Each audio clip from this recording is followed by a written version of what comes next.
Thanks everyone for joining today's session on learning JMeter in 60 minutes, an introduction to performance testing with JMeter. My name is Ilfir Prusak from BlazeMeter. Today's session is an introductory session. We won't be going over the more advanced stuff, but I promise you that even if you're an existing JMeter user, there's a good chance you're going to learn something. Today's session will be recorded and we will send out a link to the recording in a couple of days. So what are we going to cover today? We're going to start just with a high overview, just a few minutes of what is performance testing. And then we'll go into understanding how JMeter works, the JMeter interface, and some vocabulary in terms of JMeter terms. Creating a simple static script. Then we'll go into recording actual browser activity, dealing with user logins and authentication, dynamic requests and user variables, how to get values through regular expressions, and ultimately also CSV files, and at the end, a Q&A. We also have a surprise. At the end of today's session, we will be sharing a coupon code which will give you a discount to BlazeMeter services. There's a lot of stuff we won't be covering today, I'll be honest. We are planning a follow-up session with some of the more advanced things. But since there's a lot to cover, let's go ahead and get started. So just starting by what is performance testing, and I just want to, I guess, put it from a really simple terms, is at its core, performance testing is really about ensuring a good user experience, which is fast and error-free under any load. And the way we do this is by two simple things. One, creating the user load, and secondly, measuring the user experience. Now, obviously, if we're not creating an accurate user load, or if we're not accurately measuring the user experience, we're not going to get good results. But in a nutshell, it is those two parts. And we're going to see today how you can use JMeter to create the user load and to some degree also measure the user experience. So before we can get into how JMeter works, let's understand how a browser works. First thing is a browser sends out a request, and that can be done by many different ways. You can enter a URL in your browser window. It could be clicking on a button, or it could be an AJAX request, which the browser does on its own. The server responds. It literally says, here's your HTML, your images, maybe your JSON reply, whatever it was. And then the browser will parse the response to see what it is that the actual server responded with and possibly execute some JavaScript on the page. That's how a browser works. Now, it's important to understand that JMeter is not a browser. JMeter is an open source tool which you can download from the Apache JMeter site. Since it's a Java-based tool, it'll run on Linux, Mac, and PC. We're not going to cover how to install or get it started with the actual installation process. That's pretty painless, to be honest. Today really is about how to use JMeter.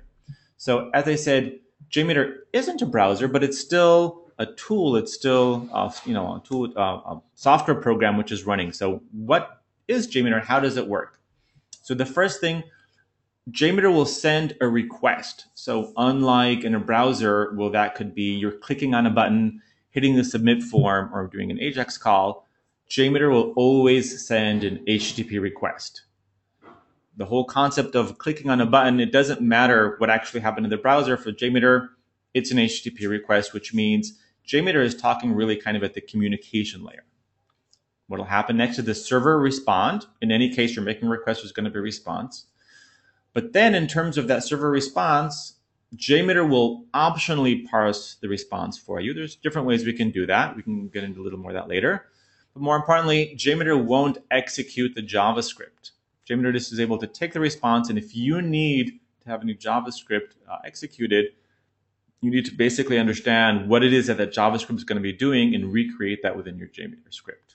And then obviously repeat. So that's the first thing, JMeter isn't a browser. Having said that, JMeter can still simulate anything that a browser does, because at the end of the day, all of the requests which your browser are making are HTTP requests. So before we go into the actual interface of JMeter itself, there's some vocabulary and some terms we're going to see within the interface that I want to make sure everybody's on the same page, since I don't know what your existing experience with JMeter is. So the first thing is that within JMeter, you'll hear sometimes the term a test plan. That's basically the entire JMeter script or the entire list of actions that I want to take. You'll also hear a thread group or the term thread. Within JMeter, we talk about, instead of virtual users or concurrent users, we talk about threads. You'll hear a term called maybe a sampler. This is something which is JMeter's way of saying, I want to make a request. And we have config elements. That's pretty self-explanatory, configuration stuff. In JMeter, we talk about timers, but what we're really talking about is adding a delay. We have something called the listener. This is elements of basically taking the responses and turning that into a report, a log, or for debugging purposes. You might hear the term assertions. That's all about error checking. And then we have pre and post processors. So if I want to modify the request before I send it, that would be a pre-processor. And if I want to parse the response, that would probably be a post processor. We have logic controllers. This is to add logic to your script, such as loops or if questions. And also what we call the workbench, which is the temporary working space. So let's go ahead and bring up JMeter itself. So this is what JMeter looks like. Again, it's a Java-based tool. I'm running on a Mac right now. And the first thing we really want to do here is create a really simple static script within JMeter. So within JMeter, you'll notice at the top, you have a lot of icons. I'm not going to go over all of them. You have kind of your normal menu stuff. On the left-hand side, this is where you actually create the logic of your script with all the steps. And here on the right-hand side is where you see the details of all the different steps. So this is a test plan. As we said, this is basically your entire script. I'm going to click on Add, Threads, Thread Group. So this is what we said beforehand. This is basically a group of users. This is the first thing you're going to probably do in any script. And you're going to have quite a few parameters here. Instead of going into every single detail of what JMeter can or can't do, I'm really going to teach you the basics of what you need to actually create effective and useful scripts. And you can always go back in and look at all the fine details if you want to. So I will sometimes cut some corners and not explain every small detail. Kind of like on a cooking show where some things are already pre-made. So this is the number of users. So let's say I want to create a script which is going to have 10 users. And ramp up period, this simply means how long it takes in seconds to go from 1 to 10 users. So again, think of simultaneous users who are accessing a website. So let's say also let's be 60 seconds, 1 minute. And how many times do I want to run this script? So let's say I want to run this script 3 times. Here is in the thread group, and I'm going to right click and do add. I'm going to do something called a sampler. Again, this is what we called as to make a request. And I'm going to do HTTP request. And here I'm going to fill out basically the elements that I want for the HTTP request. So before I go, for today's examples, we're going to actually show how we're creating a script for a specific user scenario. So there is a blogging platform called Ghost. And I installed Ghost on a simple server in order to actually run the tests today. So what we're going to do is see how you can view pages on the Ghost platform. It's a simple blogging platform. How we're going to log into Ghost. We'll see how we do handle user authentication by logging into Ghost. And we'll also see how we can post lots of articles on the Ghost platform with a CSV file. So again, this will cover probably 90% of the user scenarios of people either viewing static pages or doing a login and uploading files, or actually I should say logging in and then you have a list of some data in a CSV file. That could be username, passwords. That could be somebody submitting a lot of posts and you want to use that data as part of your script. So let's go ahead and take this URL right here and let's go back to JMeter, and under the server name here, I'm going to simply put, here's the IP of the server, and the path, this is just slash. And I'm going to add one more thing here. This is called a listener, and I'm going to pick view results tree. This will show me basically for every request what's happening. Without it, I'm just going to be making the request and I won't know what's happening. So I'm going to go ahead and play. And I'm not going to save it right now. And within the view results tree, you're going to see that all these HTTP requests are being made through green. I can look at the response data. Everything looks good. So this is literally in 30 seconds, we just created a very simple script which just has a single request to this server for this page. And in terms of the amount of users, I'm ramping up from 0 to 10 users over a period of 60 seconds. I'm going to loop that 3 times. So let's actually stop this and create a slightly simpler example just so you can see. I'm going to say 1 user, and I'm going to loop it 3 times. I'm going to go back to the user results tree, and I'm going to hit and play. And what you're going to see is 3 requests. Now, if I were to pick, let's say, 2 users and 3 times to loop, then I would obviously get 6 results, etc., etc. So this obviously isn't that helpful unless you just want to hammer your home page. So let's look at a slightly more realistic example of hitting some static pages on this website. So I'm going to go ahead and open a file which I created beforehand.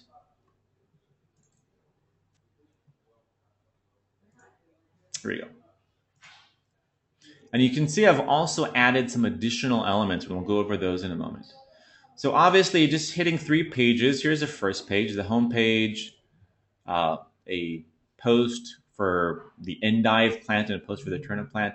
By the way, here, if you look at the actual articles that I have on the blog, a lot of them talk about different vegetables. I simply used a random text generator, which talks a lot about vegetables. So going back to JMeter, you can see I have 3 requests: a home page, a post about endives, a post about turnips, and some other elements. So this first element that I added is a cache manager. And since we're trying to basically we're trying to simulate an actual browser, then I'm going to want to also have the browser cache. We have a cookie manager, which I've added. This will simulate user cookies. This is actually critical for if you're doing a website, because obviously without cookies, you can't do much. This totally takes care of cookies for you. You don't need to think about it. And then last but not least, request defaults. Request defaults means that if I don't fill out any form in my HTTP request, it'll use the data from the request defaults, in this case, the actual server IP. So you'll notice when I have all these 3 requests, I just put in the path. I didn't put in the rest of the information. You'll notice another element called a constant timer. The timers, as we said beforehand, will add delays. So if I don't add a timer to my test plan, then BlazeMeter will just run through all the requests as quickly as possible. But obviously I want to add some delay between them to be a little more realistic. So this is going to be 1/3 of a second. And if I view the results tree really quick, I can see this is 1 user 3 times. I can go ahead and play. And again, I can see all the requests. Everything looks good so far. Some of them I can actually see I'm getting response code 3 or 4. This is actually because in my cache manager, I didn't do clear cache each iteration. So as you would expect, as an actual browser, if the same user views the same page, it will you'll get a 3 or 4. It's been cached. If I click here, clear cache each iteration, and now I do the same thing, I'll actually see that each request was a full request with a 200 code. So this in a nutshell is how I would create a realistic test with as many static pages as I want. And by the way, adding these elements are always done through a right click. So I do a right click, add, and these are config elements, the ones at the top. So I have the HTTP cache manager, the HTTP cookie manager, and the HTTP request defaults. The same thing for when I added the constant timer. Again, I do add, this time it's under timers, and it's the constant timer, as well as the listener at the bottom, the view results, add, listener, and then view results tree. So continuing on, this is a very, very simple example, but ultimately it doesn't really help me that much, because in the real world, I probably want to log into the website in order to do something. So let's look really quick let me log out first to see what's actually happening. Sign out. Let's look at an actual user case scenario of we want to simulate a user logging into a website and then taking some action. So the first thing, let's see what it looks like in the browser. I'm going to go to the sign in page. I put in my username and password. I hit login. And voila, here I am logged in. It recognizes me by Ophir Prusak. And at this point, I'm already logged in. Now, if I wanted to simulate that, you might have noticed that it's not so obvious what the actual URLs that I need to enter here. It didn't change this much, and there's a lot of AJAX requests happening behind the scene, which I don't even see. So this brings us to the next point, which is recording a user script with an actual browser. The easiest and most straightforward way to actually create your user script isn't just by adding it manually. It's by using your browser to record the activity using JMeter's HTTP recording function. So let's see how that works. I'm going to go back to JMeter. I'm going to close this file. I don't need it right now. And I'm going to go File, Templates. And JMeter now has something called templates, which will help you set up very standard types of tests. The first thing is you'll notice is recording. So this is a template for recording activity. I'm going to go ahead and recreate. You'll notice it already added some things like request defaults, a cookie manager, a thread group, view results tree. But there's two other things here which you didn't have beforehand. One is a recording controller, and more importantly, the HTTP test script recorder. The test script recorder is actually just a HTTP proxy, which will take all of the requests that go through that proxy and add them as requests in your JMeter script. So right here, what we have is the definition of the proxy. You'll notice it's port 8888, and I'm going to bring up a Firefox session that I have. And within that Firefox session, under network settings, I'm going to tell it to use localhost port 8888, hit OK, and I can close this. And now taking a look at my actual Firefox browser, if I go to the page, okay, it's actually refusing connections because I haven't started it. So I'll go back to JMeter. I'm going to hit the start at the bottom. And you can, by the way, you can tell it to exclude automatically by default images, CSS, BMPs, etc., which you probably don't want to record anyways. I'll hit start. And again, I'm going to actually show you in two different windows, if this works correctly, how in one window I do the activity, and in the other window, you can see the actual request being recorded. Let's do try again. Here you go. And you can see this is the home page. So you can already see for every request, you can see the activities being recorded. If I click on a specific request here, again, you can see that request is being recorded. I can go back to the home page. I can click here. So again, every request is being recorded automatically for me with all the information you would expect, such as the IP, the path. It'll automatically recognize if it's a GET or a POST request, etc. It'll also have the HTTP header information from the actual request. So it'll be playing back exactly as if you were the same browser. Now, in our case, what we want to do is record the activity of when we logged in. So let's go back to here. And let's go to Ghost sign in. And you'll see that it's actually asking me to sign in. So let's put in my username and password. And I'm going to hit login. I don't need to remember. Voila. And you'll notice that it actually made some requests. Here's the sign-in page. Actually, it's just two sign-in pages. And I can actually see, by the way, for each of these pages, what JMeter automatically will do, it will try to group multiple requests under the same page. Because again, for that sign-in step, there were actually a few requests being made. Some of them were AJAX, and JMeter will automatically try to group them. So you can see There's actually a total of 6 different requests which were made when we did the sign-in process. Now, some of them, for instance, like this one for the CSS file, it's just a Google font API. I don't really need this. I can already hit and remove that. But the interesting stuff really happens here under this second sign-in. And you'll notice that the request, or first of all, the request to the page itself. You can see this was a GET request. I can minimize this for now. Go back to the actual recording. And again, this will show you the recording of every single HTTP request. So here's the sign-in. It was method GET. Here is some JS. I don't really need the JS, to be honest, since I'm not going to be executing it anyways, so we can remove that. Here again is the next page of the sign-in. Here you can see that it recorded an HTTP post with my email and my password.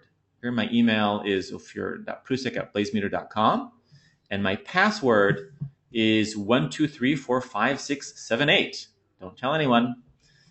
And then afterwards, there's some additional things. More importantly, there's something which is asking for some post information. I'm not quite sure what that is, but let's go ahead and leave that in. So I have my recording, and now let's see what I play it back. So when I go and play it back, I can also remove the first 3 ones because I don't really need these first 3 ones. These were just browsing. Let's go ahead and remove those. So going back now, when I play it back, let's see what happens. Let's go ahead and do no. You'll notice that the first 2 requests were successful because those were just the requests to actually get the form itself. But this 3rd request, I actually got an internal server error. Well, that's definitely not good. And then the second time I made the request, actually, I'm also seeing a 401 unauthorized. And when I try to actually go to the sign-in page again, if I look at the response data, it's empty. If I go here, I get error, please sign in.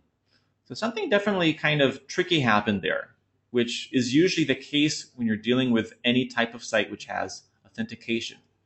So what's happening here that we might not realize is even though I am submitting my username and password, and even though I am supporting cookies, this site, this ghost blog, uses something called dynamic authentication security or dynamic authentication token security, which means that I can't just pass in the same data every single time, but the server itself is going to actually pass at the beginning of the session something like a session ID or some dynamic string, which I need to then go and use for every additional request. So somebody couldn't just, let's say, record the session and then play it back exactly as is and be able to log in. This is basically against people trying to hack the website or basically being able to hack my account. What they do is they add some type of what's called dynamic authentication token. So let's first of all see if we can identify where that's actually happening. And I'm going through again the recording of the requests. And just looking at the requests themselves, I'm not seeing anything which really looks like it would be a dynamic authentication token. They usually look like a very, very long random string. Oh, wait a second. What's this here? XCSRF token. Well, the fact that it's a token and CSRF actually means cross-site request forgery. This is exactly what we want. This token here is what the server needs to know that my requests are indeed requests coming from me and not some hacker.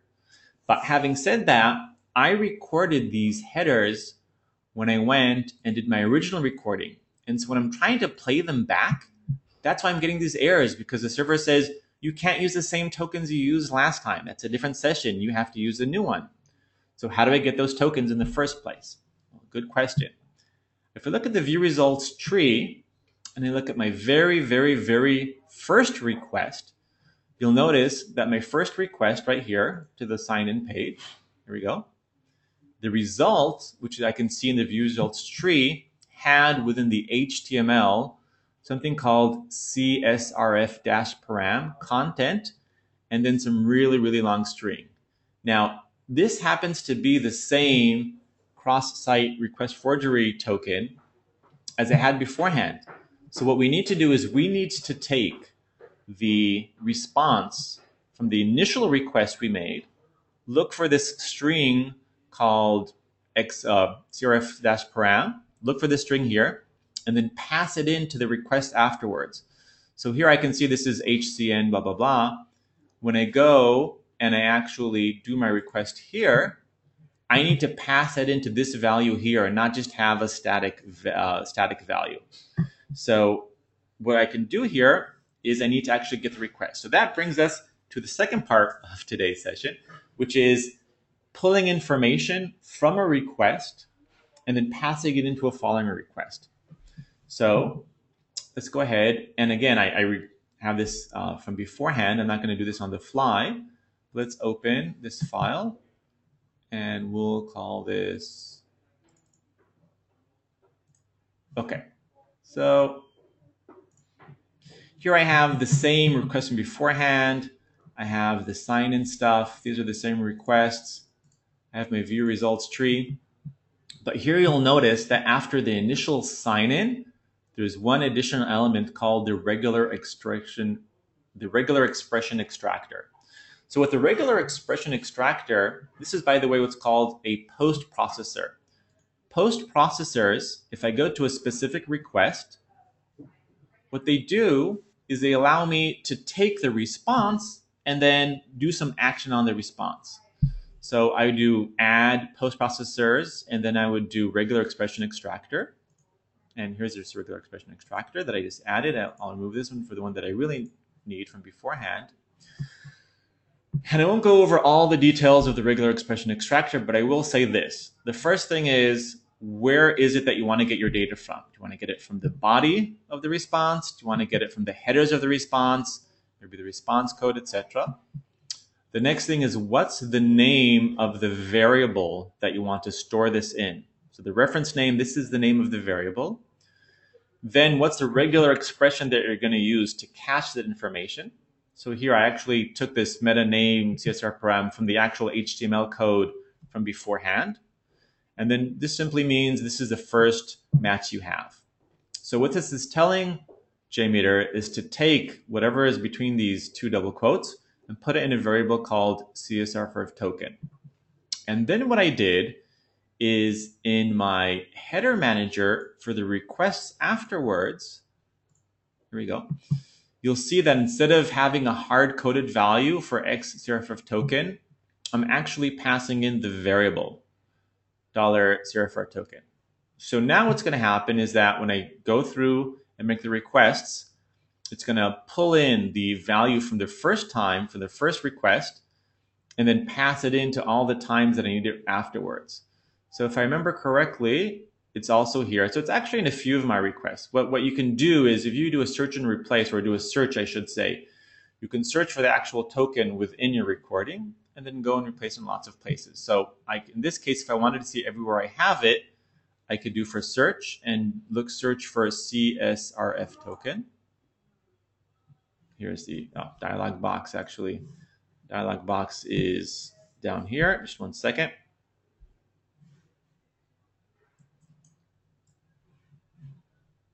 Let me get to the dialog box. Here we go. Sorry about that. Two windows. So I'm going to look for a CSRF token. And if I do search and expand, here I can see within the hierarchy of my test plan where it is. So again, this will show me if there's also a child element in it, but I can see basically I have it once in this request itself within this regular expression extractor, and then in the header here and here. So now if I go to the view results tree and I hit play, what you'll see is it'll go to the sign in, and this time it's all green. This time if I look at the response, I'm getting 200, and the response data actually doesn't say I need to log in. It actually gives me some JSON data in this case, and there's probably some JavaScript which is taking that JSON data and parsing it. So here we were able to successfully log in. But now that we've logged in, what do we actually want to do? So it's not enough just to log in. We actually wanted to go and do something. So going back, let's actually see what we can do something. Let's say I wanted to add some posts. So let's say I wanted to create a script which will simulate a user adding posts to the blog. So I've already logged in and we're able to successfully do that. And if I click here on the plus, I can see it looks for your post title. So let's just do webinar test 2. And I'll put in here some text. Here is some text, and JMeter is awesome. Go ahead, and at the bottom right, I click on this button here, and I do publish now, and then publish now. Now, by the way, I clicked on some buttons which are executing some client-side JavaScript, but ultimately, it doesn't matter what's happening in the browser. As long as I'm capturing all the requests from the browser to the server, I can then go and play them back. So going back to the Ghost itself, if I refresh this, I can see, just one second, was that the right one? Oh, this is page 2. Sorry, let me just go back to page 2. There we go. Webinar test 2. Here is some text. JMeter is awesome. So I want to now simulate a user doing this 100 times to see how much load the server is under when he starts putting in some stuff. So the first thing I actually did was I went back and I recorded a session of somebody going and posting some data. Again, I used the same Firefox. I went in, added some stuff, used the JMeter proxy in order to record all these steps. And this is what it looked like. We'll save some time here. I can do open. And here is add post raw.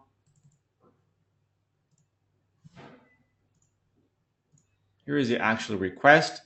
You can see, by the way, there's a lot of things which you don't need, some images, etc. But ultimately, around the end, this is where the magic happens. You can see that this very last request, it does a request to this URL with the method post.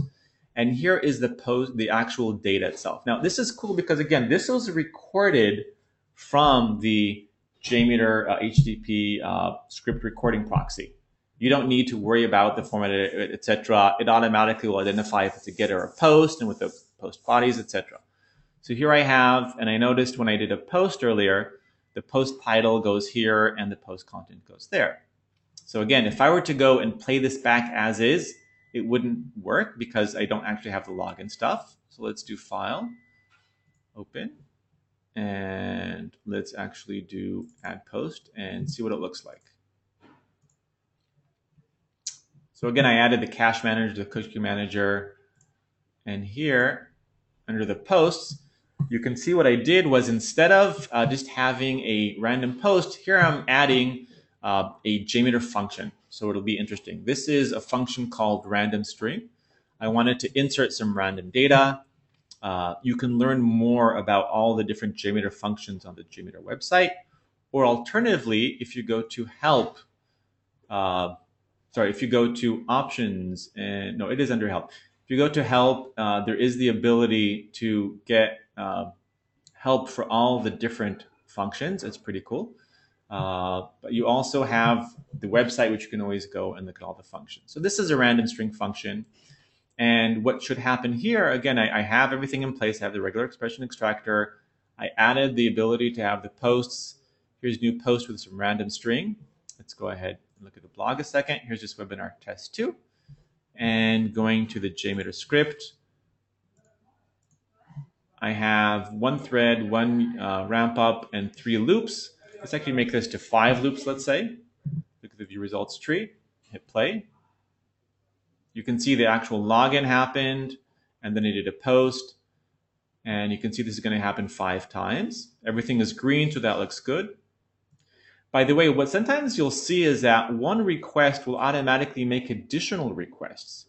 What's happening here is under the get here, there's a checkbox which says follow redirects. Very often when you make a request to a page, the server will say there's a redirect. It could be for various reasons.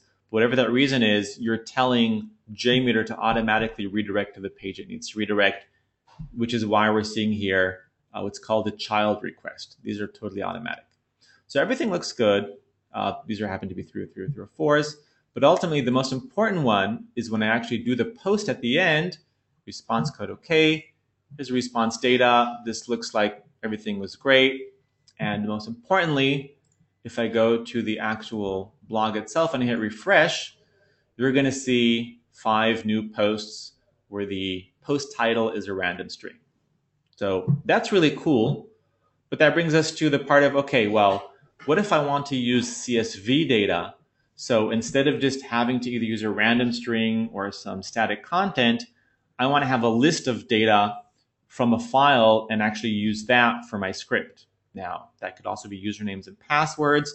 In this case, I wanted to actually have the post title and the post content be what I'm going to be using a CSV file. So here's my simple CSV file. Again, I used a text generator which talks a lot about vegetables.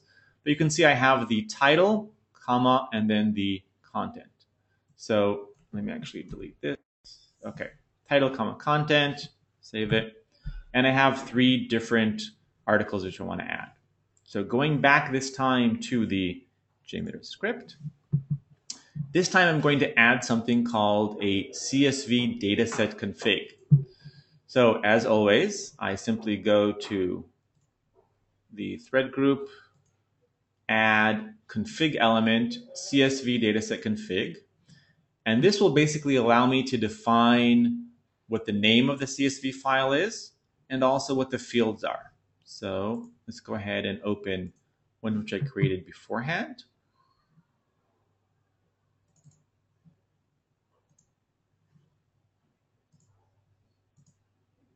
And here under the CSV dataset config, the first thing is simply the file name, ghost title content.csv. File encoding is optional.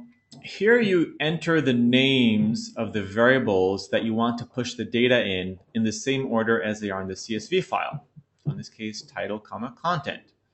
The delimiter, then there's some additional stuff which should be self-explanatory, such as, do you want to have quoted data? When you get to the end of the file, do you want to recycle it? In other words, if you can imagine your file is only 3 line items in it, but you actually are looping through it 100 times, should I recycle? And then should I stop the thread or stop the user when I reach the end of file? Sharing mode, I'm not going to go into all the details, but that should be pretty self-explanatory. So I've now put the data into 2 variables, one called title and one called content. And when I look at the request here, this last request which actually did the HTTP post, you'll notice now that under title, I've added $curly brackets title because that's where the data in the title column is, and $content for the content. So again, the format for variables in JMeter, if it hasn't been obvious by now, it's $curly brackets, the name of the variable, and then close curly brackets.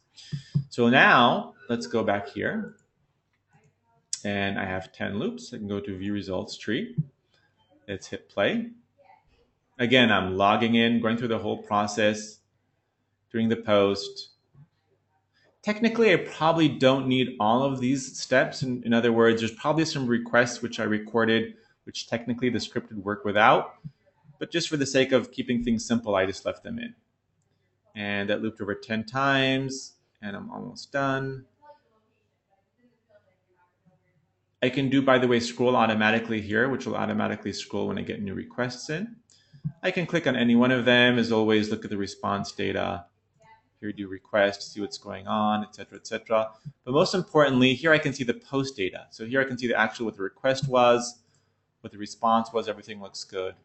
And then going back to here, if I go back to Ghost, refresh, I can see that I now have a lot of new posts, which are the actual posts from the CSV file. So going back to what we wanted to learn today, so we talked about authentication example, how I can do dynamic requests by pulling it or extracting value. There was a regular expression, putting them into a user variable, and then using them for the next request. I do admit sometimes finding that dynamic authentication token is a bit tricky. My personal trick in terms of doing that, what I like to do is if you go and record the exact same user activity twice, once after the other, with the exact same steps, then hypothetically, they should be identical except for the dynamic authentication token, because that's what's going to change from one session to the other. And then you can use your favorite tool, like online diff tool, to compare the two recordings. By the way, when you save your actual script, that JMX file, when you hit save, is a simple XML file that, while it's not super user-friendly, it's still user-friendly enough to look through and see what's happening. I simply use an online diff tool to compare the two, and then immediately I can see the differences. And that's the dynamic authentication token. We talked about CSV files. Now, what we didn't cover today, and I want to make sure we have enough time, actually I will go over reporting in a second. What we will have in a follow-up webinar is having more advanced script, functional testing and checking for errors, as I talked about assertions, something called bean shell scripting, which allows you to create in your own scripting language, such as JavaScript or such as Java if you have very complex needs, third-party plugins, load and throughput shaping, and advanced reporting. But what I do want to show you is very, very basic reporting. Just to going back to here. So we said listeners allow you to take a look at the data and do something with it like logging and reporting. So the view results tree, this is great for debugging. But as we talked about in the beginning of today's session, what you really want is to understand the response time. In other words, okay, if I now, instead of change this from 1 user to, let's say, 500 users, am I going to cause the machine to die? Yeah, that's a good question. Let's find out. So what I'm going to add here is some listeners, and again, add listeners, and I'm going to do something called view results in table, and I'm going to add another listener called summary report, and I'm going to add one more listener called the graph results. Now, a word of warning for those of you who do have a lot of JMeter experience, adding listeners to your JMeter test require a lot of machine resources. So if you're just doing a really simple test with, let's say, 20 or 30 or maybe even 100 users, yeah, adding these listeners isn't going to have too much impact on the results. But if you're doing a test where you really want to push your machine to its limits, because at the end of the day, you're probably going to want to test with maybe 500, 1,000, 10,000, or 100,000 users. Now, you're not going to be able to accomplish that with a single PC, but even when you run in a distributed fashion, you want to make sure that you're doing this with as little impact as possible on the JMeter engine, which means this is great for debugging, but when you're running the actual test in production, you shouldn't use any listeners. You should do what's called post, either one of two options. Either do post-test processing, where you download the file and actually import it into some system and do it that way. Or if you use BlazeMeter service, BlazeMeter is JMeter in the cloud on steroids. We add a lot of cool stuff. One of the things you also get is real-time reporting without adding any impact to the actual test required resources. But just to show you something really quick for debugging purposes, let's go ahead and maybe not 500 threads. Let's add this, let's say, just to 50 threads and do the ramp up period here of, let's say, 30 seconds. So if I go ahead and I'm going to run it again, you'll notice very quickly how many samples are happening. Personally, I am not crazy about this view. I think it's kind of hard to understand what's going on. But you will see in milliseconds how much on average the requests are taking. You can see in summary report, you can see each one of the individual requests, how long they're taking in terms of milliseconds on average, the min, the max. There's a lot of interesting information here. How many errors you're getting. Ooh, I'm getting a lot of errors here in the post. It could be, I forgot to add something here. I'm not quite sure why I'm getting so many errors in post. But basically here you have the high level data in tabular format. Here you have the data in graph format, which personally I don't think is that user friendly. And you also still have the tree. Okay, I'm getting a lot of errors here. I'm just going to stop it because obviously there's something which went wrong here. You can see it in a table. This will be every single request. We'll tell you what the status and the sample time. Personally, I don't think this is very user friendly. Just to show you an example really quick of what this would look like, for instance, if you were using BlazeMeter. If you go to blazemeter.com and you click on tour, Here you'll see a sample of what the graphs look like if you're using BlazeMeter. Personally, I think this is a lot easier to understand, where you can slice and dice the data. If you want, you can join our weekly webinar about BlazeMeter, where I'll go a lot more into detail about BlazeMeter. But today's session really is about JMeter. So we'll just leave it that JMeter's built-in ability to do reporting really is pretty limited. So at this point, there's just a few more things, and then we'll go into the Q&A. This is what we did. And also, we will send an email to everybody who registered or is viewing today's webinar with the second we have the follow-up webinar for advanced JMeter stuff. So there's no need to send us an email saying, when is it going to be? Please let me know. We will let you know as soon as we have that up. It'll probably be in around 2 to 3 weeks. And for the surprise from beforehand, so if you do want to try out BlazeMeter, we do have a coupon code. It's 60MIN-JM, so 60-minute JMeter. Today's date, 270314, which will give you a 15% discount on any of the annual plans if you do so in the next 30 days. We will also send out this coupon code in an email right after the webinar, so don't worry about writing it down. It's 60MIN-JM 270314.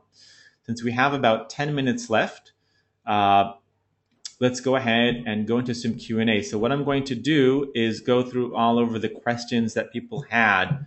Go ahead and submit additional questions if you have. Again, I didn't have a chance to go over everything.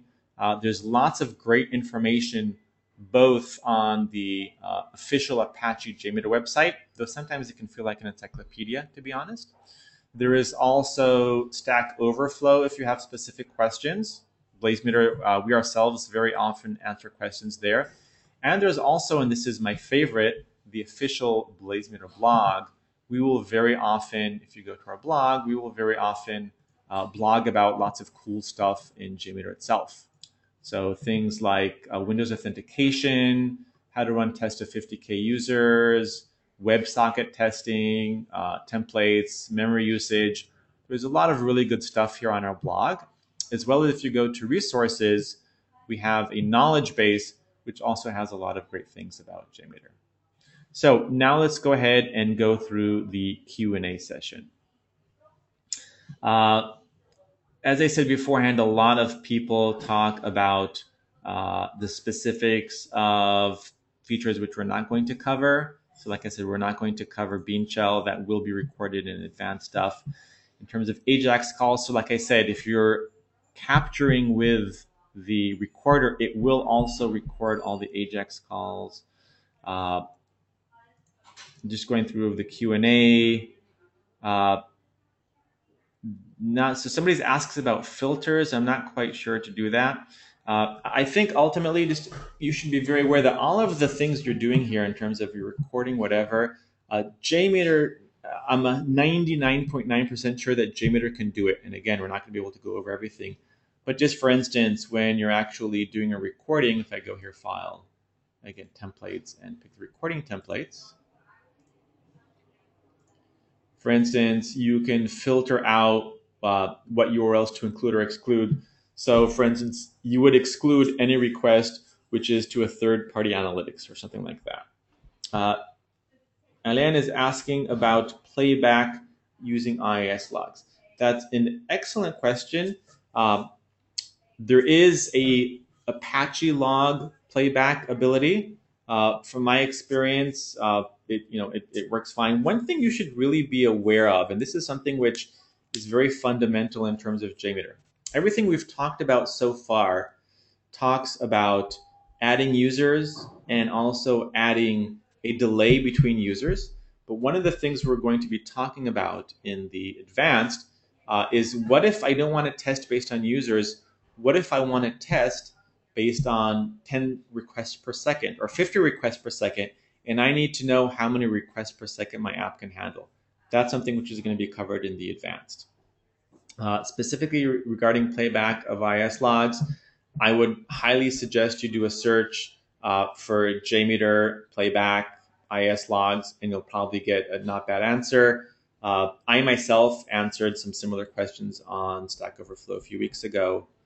Again, some more questions.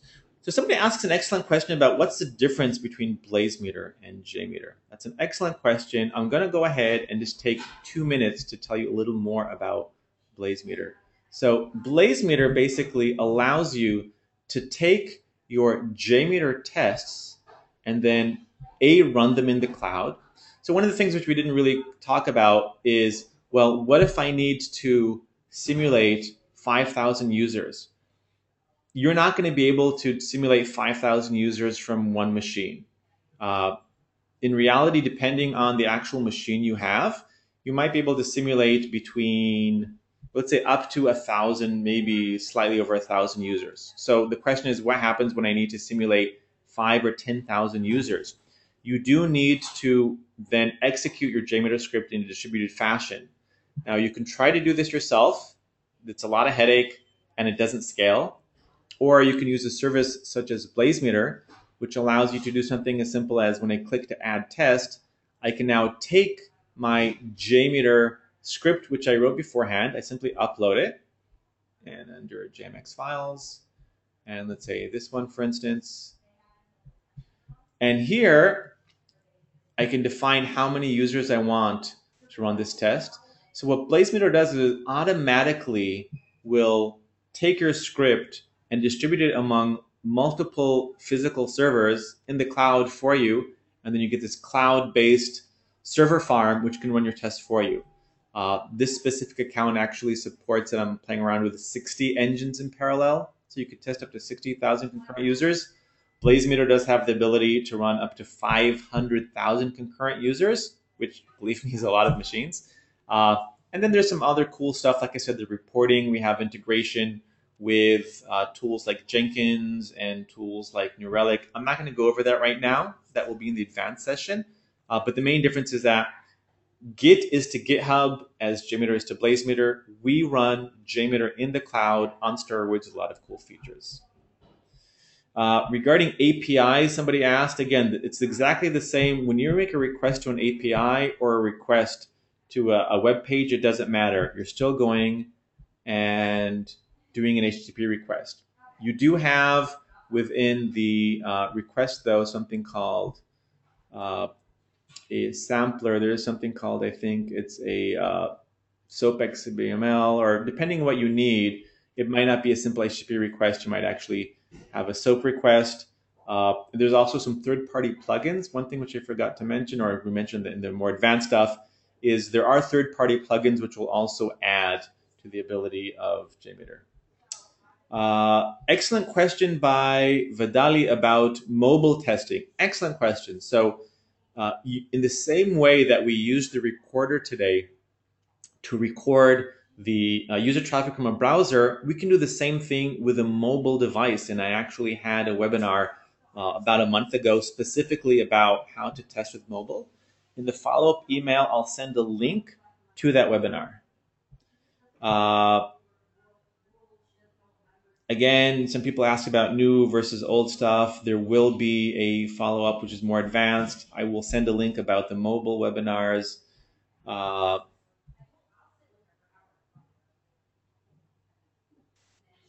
So somebody asks about, what about tracking failures? That's an excellent question. One of the things which we didn't cover today, which we will cover in the advanced scenario, is something called assertions. And I'll just say in 15 seconds, assertions allow you to add logic to what you expect would happen.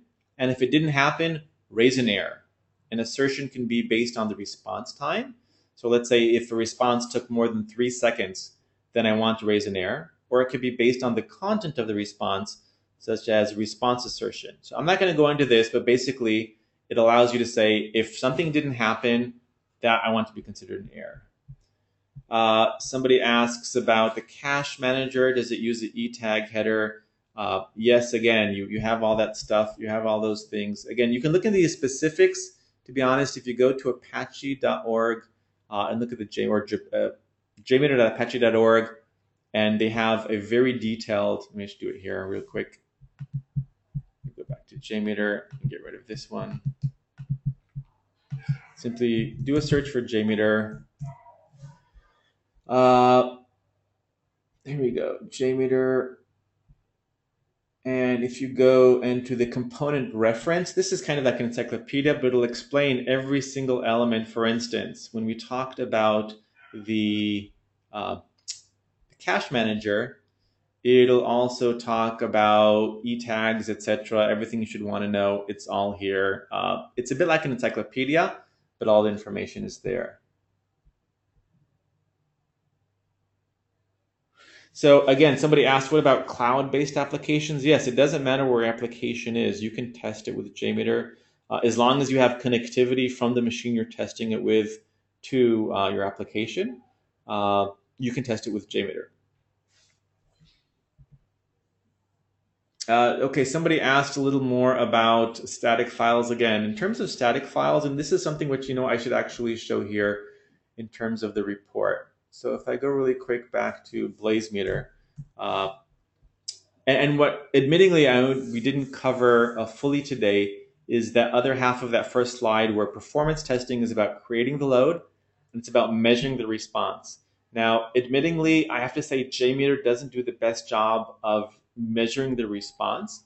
It does give you some high level data based on what we showed you with the listeners.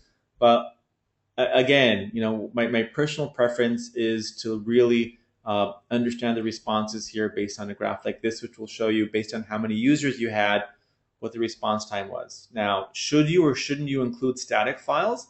It really depends on what it is you want to test. If you just want to test the backend, let's say database, then don't include static files. If you want to test the overall user experience in terms of, well, how long did it take to load all the JPEGs, images, etc., then include it. It's two different things. Again, we will be sending you a link to this webinar on YouTube, recorded version, yes. The location of the CSV file. To go back here of the CSV file, and I'll do file. It's basically within the CSV dataset config. You'll notice here that in the CSV dataset config, there is an element called file name. So if I leave the path empty, it will look in the same path as the CSV file, sorry, as the JMeter is. I could also do slash users slash Ophir, etc. If I'm on a Mac or a Linux box, if it's on a PC, it would probably be C : etc. etc. So that's how JMeter knows the path of the file. Darren is asking about what is the value of following redirects. There's pros and cons. It really is up to what you want to test. I will say that in a lot of times when you are trying to simulate a login, if your request doesn't have the correct authentication token, instead of an error, it'll just do a redirect to the same page with the new authentication token. Sometimes it's important, sometimes it's not important. Excellent question by Roger about rule of thumb of how many users you can actually load on a JMeter application based on the RAM CPU of your machine. What we found and what we like to use as a best practice is up to 1,000. I mean, it depends on obviously a lot of things. Up to 1,000 users is ballpark what you're going to probably get with a quote unquote standard machine. Now, unfortunately, you can't just give a machine with twice the RAM and CPU and get twice the amount of results. Since this does run on Java, and Java has its own scalability issues, you do have to at some point start using distributed machines, which is what BlazeMeter is for. So I would say up to 1,000 users for a straightforward script, you're going to run, no problem locally, as long as you have a modern machine. Keep in mind, you also might have issues regarding the network connectivity if you're doing this locally. So your actual PC might not be able to make enough outgoing requests per second to not be a bottleneck itself. When running on the cloud, you don't have that issue. And last but not least, the whole network connectivity side of, if you're running this from your own PC, you're simulating the 1,000 users from where you're physically sitting. When you do it in the cloud, you can have this distributed and you're going to get much more accurate results. There's some more questions about how do I get data from the results on the page. Again, the same way I showed you the regular expression extractor, you can go through the different post processors and pull in whatever data you want from the page. Again, the presentation will be available afterwards. How many threads? Like I said, up to 1,000, I think, is ballpark what you should shoot for on a modern day machine. Yes, it can be used for mobile. Somebody's asking about excellent question by Shitu about, well, what if I want to have my script run on a regular basis? Excellent question. So JMeter itself is just a tool. It doesn't work in a vacuum. Now, what I've been showing you so far is what's called the GUI based version of JMeter, which means it has a nice GUI. But JMeter also has a command line version, which is actually what BlazeMeter uses when you run it in the cloud, since we don't need to use all the resources of the GUI-based version. So if you want to have JMeter run automatically, you can run it from the command line. And if you do a search online for automating JMeter with the command line, you can do so by having your own script run it every 10 minutes. So you definitely can by the command line. One of the cool things about running it in the cloud, by the way, is you don't have to have a machine which is going to run it. BlazeMeter also has an API which would allow you to either run it automatically, or we also have a scheduler. So that's one of the benefits of having it in the cloud. Somebody asked about the cache manager and the cookie manager. So just to show you how easy that is, you simply do a right click on your thread group or your controller if you're using a recording, add config element, and here you'd pick either your cookie manager and your cache manager. It's literally just you add it and it works. How many threads? So there's a lot of questions again about how many threads it can support. We will send out a link. Somebody's asking about excluding images in CSS. So this again goes back to when you're doing performance test, there's, I would say, two types of performance testing you want to be doing. You either want to truly test your backend. In other words, if imagine a user makes a request to a page which has a database call, do you want to know how many requests your backend can handle or how many users it can handle? Or do you want to know if you're using, let's say, a content delivery network, do you want to be applying stress to your content delivery network? It's really up to you. You should usually probably be doing both, starting with just your backend. And when that's optimized, saying, well, now I want the overall user experience and make sure that the images in the CSS load as well. Again, multiple users, that's simply creating multiple threads. If it wasn't obvious beforehand, the number of threads here, this is how many concurrent users you're actually going to be running. There's an excellent question about running Selenium WebDriver with JMeter. So what we didn't cover at all, there is a way to run a real browser within JMeter. It doesn't scale, unfortunately. So you're talking about basically one browser per thread in terms of ballpark. So with JMeter, I can run a test of 100,000 users using what's called the Selenium WebDriver with JMeter. I can probably do a couple of hundred at best, and it's going to be a lot more expensive. That's something which we can cover in the advanced stuff. Somebody's asking again about reporting. That's a bit more advanced. We will cover reporting in the advanced stuff. There's an excellent question about, well, what if your site only allows users to be logged in one machine at a time? That actually is something which would require you to probably have a CSV file which is split across users.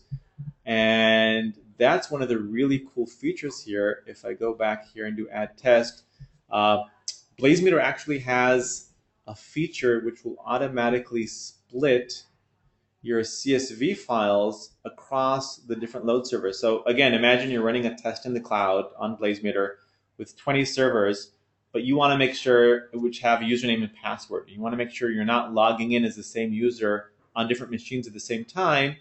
This feature takes care of it. Excellent question by Quincy about what about to have everything be automated on CI?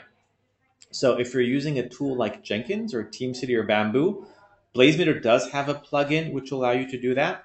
If you do a search on Google, you'll also find some articles about how to integrate JMeter on your own servers with Jenkins. It's a lot more complicated, but it is doable. So it definitely is doable. Uh, this is okay. This is the type of question which I'm always like, this is interesting. So what if the authentication tokens are actually created by JavaScript and there's no way that it's going to come back from the server? Uh, if that's the case, you actually need to recreate it. If there is some logic that is only happening in JavaScript, and that's where that information is originating from, and it's not coming as part of the request, you need to recreate that. You will probably need to recreate that logic within JMeter itself using either JavaScript in JMeter, but you need to obviously recreate it, or some other mechanism. There's some more stuff. So somebody's asking, wait, is BlazeMeter free? Is BlazeMeter paid? Excellent question. So JMeter itself is a free tool, which you can download and use from anywhere you want, which is great. And BlazeMeter, it is a commercial tool, but we do have what's called a free tier. So if I go to the pricing a second, you'll see we have our free tier, which allows you to run as many tests as you want in the cloud for up to 50 users. If you want more than 50 users, we do have different levels of accounts. But what we found is that if you're just doing, if 50 users is enough for you for the cloud, go for it. If you need 100 users, you can probably do it from your own machine. If you need 5,000 users, that's really when we actually want to talk, and that's where we think it makes sense to start thinking about BlazeMeter as an option. So there's another excellent question about, well, what if I need to get back-end information from the actual servers themselves? Excellent question. So when I click here on tour, what I can see is these are the response times that I'm getting from basically what's called the client. In other words, in this test, let's say I have a website with users that I'm increasing over time, and I can see that the response time is going up and then it peaks up. So this tells me what's happening for the client. Okay, it took 20.5 seconds to respond to this page. But what's happening on my back end? What's actually happening on my server? Is it the database which is slow? Is it the CPU or memory which is slow? Excellent question. So in that case, you do need to use a client-side application performance monitoring tool. Personally, we recommend New Relic, which is a great tool. That's something which we will cover in the advanced topics, how to use New Relic with BlazeMeter. There also is for BlazeMeter users a special partner-only tier, which they don't talk about publicly, which gives you much better than their normal free tier for free if you are a BlazeMeter user. There'll be more about that in the advanced. So somebody asks also, what about bandwidth issues? Excellent question. Or what about if it needs to limit bandwidth issues based on mobile? So BlazeMeter does have a feature which will allow you to limit the bandwidth and increase latency to simulate mobile traffic. That's something which is really specifically about BlazeMeter. It's not something that JMeter has built in. How accurate are the measures that are made with JMeter? Excellent question. So I can guarantee you that the measures themselves are extremely accurate as long as A, you're not overburdening the server itself. And by not overburdening the server, we've done internal tests where, let's say you run a test and you're actually, so let's say you're hitting a very strong backend with, you're attempting to hit it with 2,000 threads or 2,000 users on a single JMeter machine. And you saw that the response time is 30 seconds. But what was actually happening is that the JMeter server itself, which is creating the load, was at 100% CPU, and it was slow. And when we ran the same test, but now across that 2,000 users, we actually had it 4 machines, each with 500 users, and the load generators themselves were not burdened, then the response time we were seeing was only 20 seconds or 2/3 of that. So basically, as long as you're not overburdening the load servers themselves, it's going to be accurate. ultimately, JMeter is by far the most widely used. It's the 800-pound gorilla of load testing. And if the measures weren't accurate, you would hear about it. And one last thing you should be aware about, are the measures accurate? Just always remember what it is that you're measuring. Very often people will think that what they're measuring is the time, let's say, it takes for the user, what's called time to render on the screen. But what could be the case is that you're loading some images, which there's some fancy JavaScript, which only shows them when you scroll down to the bottom of the page. So just make sure that in terms of the requests you're making, those are factored in terms of the response times. There's some more stuff about what types of timers. Again, that would be in the advanced stuff. A question about uploading scripts in BlazeMeter about the CSV files. So one of the reasons, you might have noticed this, one of the reasons in my CSV dataset config that I didn't put a path name is that this way I can use the exact same script both locally and when I upload it to BlazeMeter. BlazeMeter, when you go to add a test, you can also upload your own CSV files. You can also upload any JMeter jar plugins that you're using. And if you upload a CSV file, you do have to keep in mind that you need to remove any path data from your JMeter script, because it's going to be uploaded to the same directory as your JMX file. So as long as within your JMeter script you don't have any path information, then it'll work fine when you upload it to BlazeMeter. The cost of BlazeMeter, again, if you go to blazemeter.com/pricing, we cover the cost. I will say that very often people come to us and say, well, you know, I understand the ballpark of your pricing, but I'm really looking for a plan, let's say, which is slightly different. We do also provide customized plans depending on your needs. Again, for the mobile stuff, I will send a link with the webinar about that. Yes, you can do multi-part form data requests in JMeter. That's advanced. I'm not going to go into that. So in terms of, okay, so going back, I guess, to one of the basic questions, and I know we didn't answer it too much, so I'm just going to spend literally 30 seconds here, is when you go to understanding how to improve, because this is all about improving performance. So the first thing you need to understand when improving performance is really, well, what is it that I need to improve? And the way I figure out what is it that I need to improve is finding where the bottlenecks are. And in order to find where the bottlenecks are, I need to create load which is going to generate the bottlenecks. So in this case, actually I'm going to go to a slightly different report really quick. In this case, I'm going to show you a report which will show you the process of from start to finish. So let's say for a second, I actually went and recorded a script through JMeter, which is able to simulate users going through my website and slowly increasing the load. What you're going to see is that the number of users increased in this specific graph. The response times are initially going to be flat, and then at some point, the response times are going to go up. They might spike up in this case if it's not a highly optimized site, or they might go up very slowly if it is a highly optimized site. What you need to do now is you understand, first of all, your site in this case can handle around 650, 700 users. That's the first question. But B, how do you get it to handle more users? That's where you have to have a tool such as New Relic, which will tell you, okay, when you're hitting 650 users and your site gets slow, what is the bottleneck? And New Relic will tell you, is it your database? Is it your memory? It'll actually show you the innards of your application and where the time is going to. Through part of that process, you'll notice that, okay, there's a SQL query, which initially was taking, very quick, let's say 50 milliseconds, but at this point in time, it jumped up to 5,000 milliseconds, which is huge. So I then go look at my database, figure it out, make some changes, and then I run the same test again.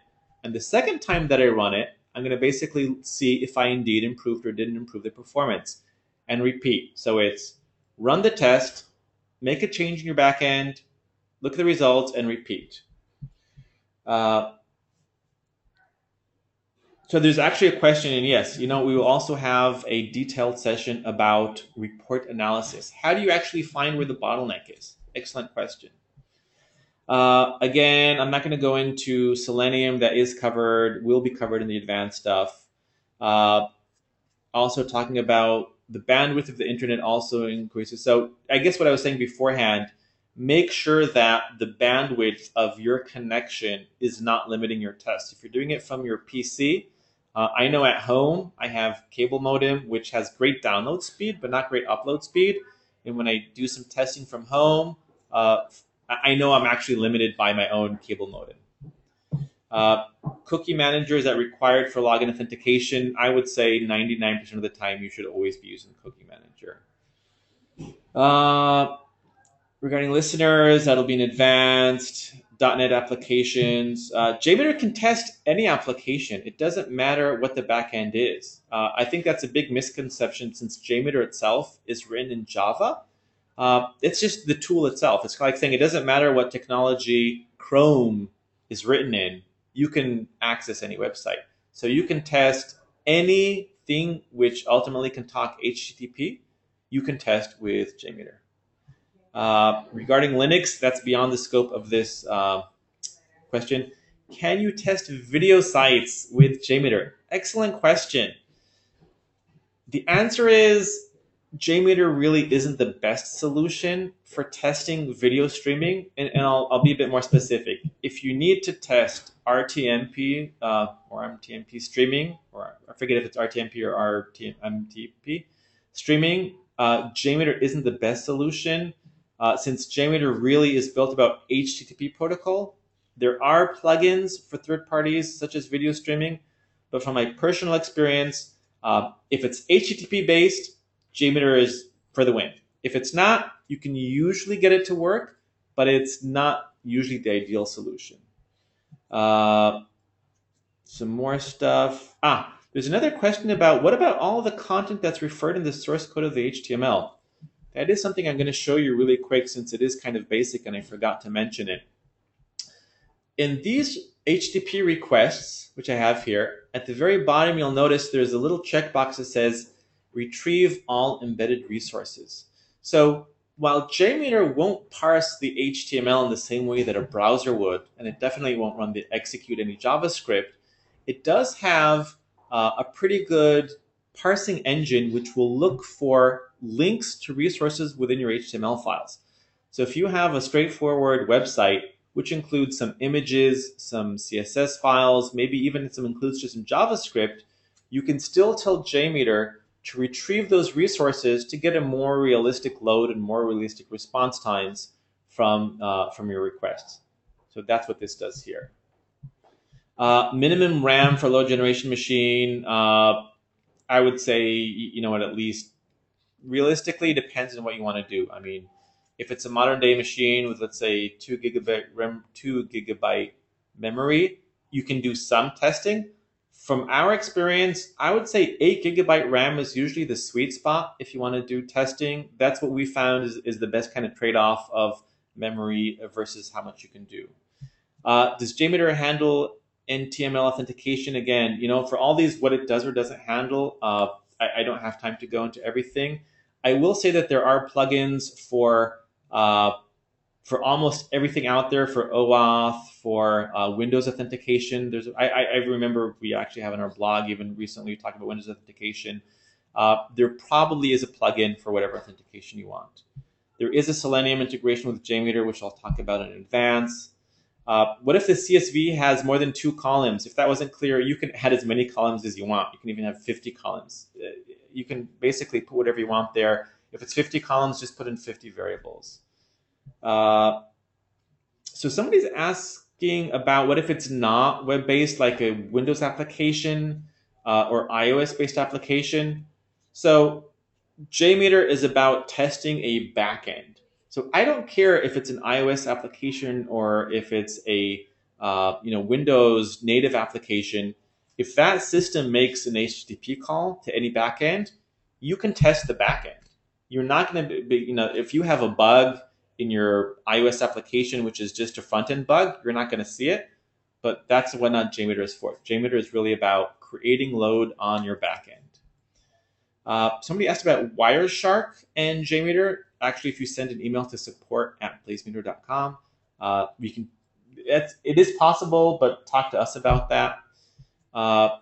Again, a question about, is the bandwidth of the internet also depends for increasing threads? The ability to increase threads is limited also by your connection. Does JMeter have support for Python? You know what? That's an excellent question. I'm not quite sure. I do know in terms of scripting, JMeter does have Bean Shell, which is Java scripting, does have JavaScript scripting as well. I'm not quite sure. Eclipse, not sure about that. Some other questions. Running the script remotely. So this goes back to, yes, you can run JMeter in command line, which does allow you to run it on any machine you want remotely. You'd have to look more information about that online. Excellent question, Vidali, about what's the differences between BlazeMeter, LoadRunner, and HP Performance Center. In a nutshell, I will say BlazeMeter is a lot cheaper, first of all. JMeter is based on open source technology. And beyond that, so if you want to spend a lot of money, by all means, go ahead and spend a lot of money. We do have a lot of clients. I didn't go over our client list, but Disney, Gap, to name a few. We have lots of enterprise 100 clients, Adobe, which have switched from HP's products to BlazeMeter because they want an open source based solution which everybody can run within the enterprise. Unfortunately, a lot of open source solutions out of the box, such as JMeter, doesn't give you the feature scalability as well as support you need. And ultimately, they're very happy BlazeMeter clients. So we can go over the specifics more if you want one-on-one. Again, we will cover Selenium integration and other stuff. Advantages of JMeter over other performance tools, that's a bit beyond the scope of this conversation. But I will say in terms of high-level pros and cons, if you're looking for a tool which is extremely flexible in its ability to simulate any type of user scenario, such as logging into a website with OAuth and dynamic key authentication, using WebSockets or what have you, there really aren't any other open source tools which are as flexible and accurate in terms of what they can support as JMeter. Having said that, JMeter does have a bit of a higher learning curve of, if you just need to hit a static URL of a homepage over and over 1,000 times, then you can use the HTTP Bench or AB or some other open source tools, which will just give you the ability, or curl even, which will give you the ability to hit those URLs. The fact that it's open source, I personally think speaks for itself in terms of pricing. And then you always have BlazeMeter if you need either commercial support or commercial features. So that's it for today. That's a lot of questions we definitely did go over. Again, we will be sending out the recording. Thanks everyone so much for joining, and we'll also be sending out the coupon code. If you do have questions, you can always send an email to support@blazemeter.com. Actually, let me go back to the slides here, Q&A. To support@blazemeter.com. If you have sales questions, you can also answer. Here if you have sales questions. Again, thanks everyone so much. We will be sending out an email for a follow-up